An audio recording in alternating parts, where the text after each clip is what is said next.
Hey guys, we're going to be doing some constructions today. We are going to inscribe an equilateral triangle inside of this circle. So we want a triangle with all the sides the same length to fit inside of this circle with the vertices touching the edges of the circle. To do this, I am going to need a compass and a straight edge.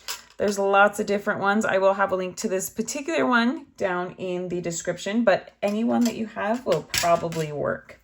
Okay, in order to do this, the first thing I'm going to do is set my compass equal to the length of the radius. So that is from the center of my circle to the edge of my circle. That's my radius, okay? Now with my compass this length, I'm going to start anywhere on my circle, it doesn't matter.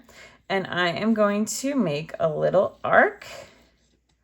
Then I'm going to pick my compass up, put the point right on that arc I just made, and make another arc.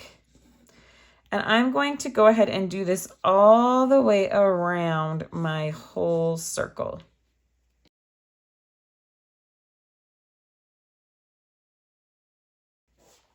All right, now I have those arcs all around my circle. Now you'll notice that there are 6 of them.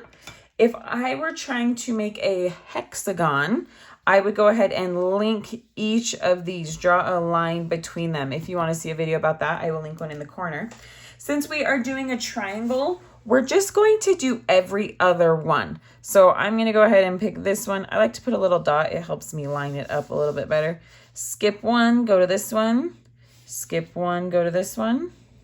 And now I'm just going to draw lines with my straight edge between each of these points.